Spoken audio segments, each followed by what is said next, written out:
Este mensaje del Dr. John MacArthur ha sido adaptado y predicado para nuestra audiencia de habla hispana por el pastor Henry Tolopilo. Henry Tolopilo es pastor maestro del Ministerio Hispano de Grace Community Church.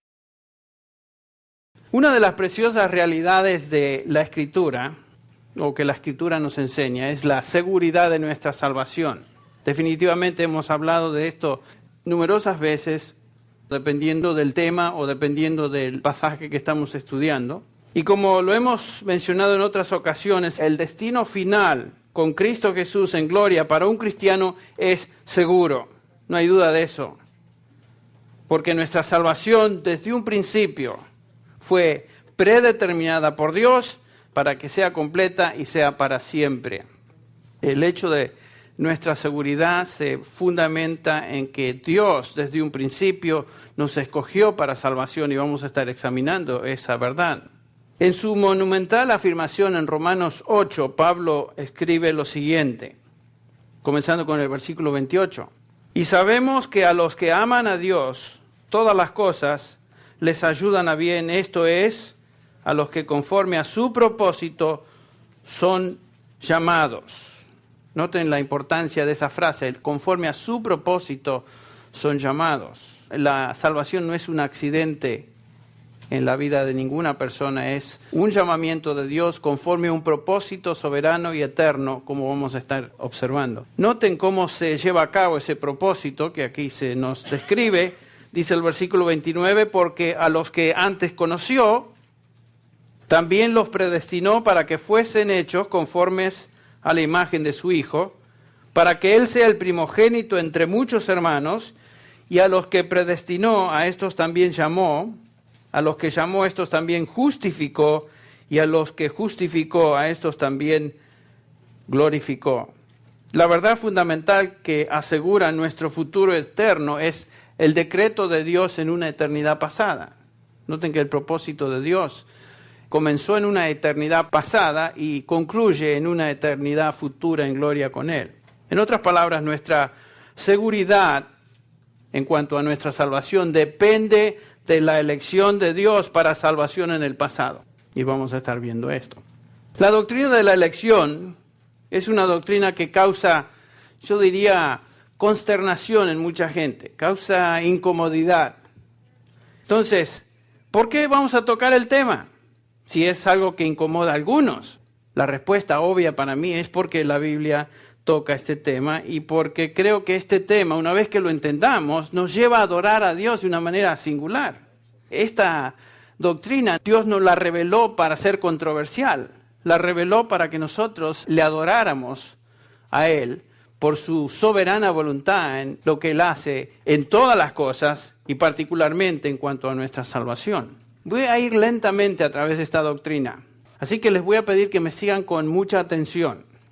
Yo creo que la razón de este malestar o reacción de incomodidad es porque los que niegan la doctrina de la elección piensan que esta doctrina cuestiona la bondad de Dios o pone en tela de juicio la justicia y la gracia de Dios. Aún entre evangélicos estoy hablando, que atacan esta doctrina, por lo general atacan a una caricatura de la doctrina. ¿Qué quiero decir con una caricatura? Bueno, ustedes saben que una caricatura es una descripción de algo que no es real, es una caricatura, es una imagen, pero no es la realidad de lo que esa imagen describe.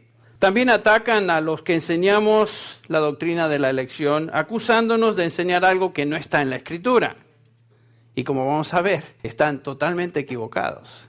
La Escritura habla de esta doctrina y la habla a través de todas sus páginas. Y como vamos a ver, mi querido hermano y hermana, es que si tú crees la Biblia, si tú crees en la palabra de Dios, tienes que creer en la doctrina de la elección, porque ahí está, se encuentra ahí, revelada a través de sus páginas, desde el Antiguo Testamento hasta el Nuevo Testamento. Y no podemos ignorar la Escritura, no la podemos ignorar. No podemos escoger ciertos pasajes favoritos de la Escritura y pasar por alto aquellos que nos incomodan. ¿No es cierto? Es imposible hacer eso. Estaba hablando con un hermano que me decía que en su iglesia, cuando estudiaban Romanos, felices de cubrir el libro de Romanos hasta el capítulo 8. Pero cuando llegaban al 9, no lo estudiaban. ¿Por qué no lo estudiaban?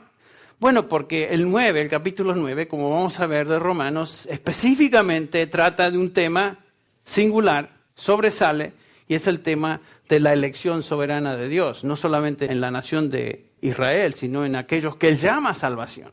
Y vamos a tocar algunas de estas cosas hoy. ¿Por qué existe tanta oposición a esta doctrina de la elección? Bueno, yo creo que fundamentalmente es porque existe una noción general de aquellos que se oponen a la doctrina que dice lo siguiente: la elección es una doctrina injusta. Si es cierto que la Biblia enseña la doctrina de la elección, entonces estas personas dicen, si Dios escoge a algunos para salvación y pasa por alto a otros, esto hace a Dios ¿cómo? Injusto. Lo hace injusto. Entonces, ¿cómo comenzamos a responder a este argumento? Bueno, en primer lugar, yo quiero decir que existen cosas en la Escritura que no entendemos. Pero el hecho de que no entendamos algo no quiere decir que tal concepto no se enseñe en la palabra de Dios. ¿Qué dice Deuteronomio 29:29?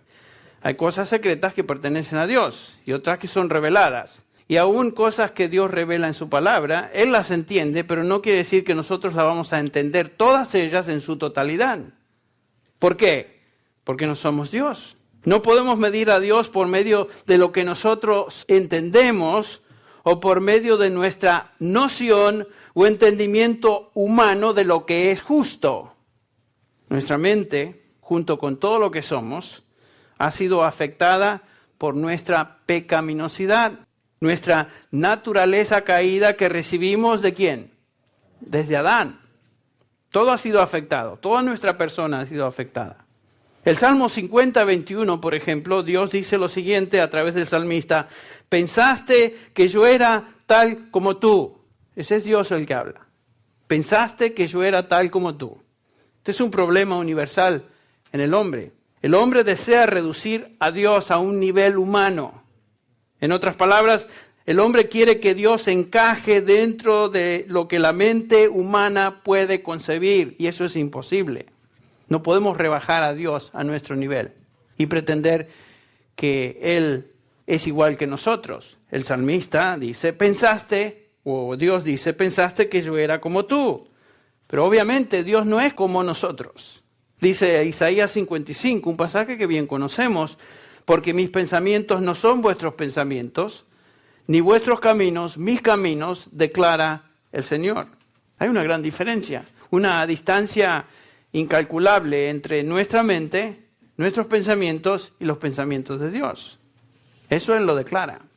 Pablo expresa esta realidad, por ejemplo, en Romanos 11, del 33 al 36, es una doxología, donde el apóstol habla de Dios, y por supuesto hay cosas de Dios, él declara que son incomprensibles, no las podemos entender con nuestras mentes finitas, hay cosas de Dios que son inescrutables, no se pueden examinar, jamás se podrán entender en su totalidad.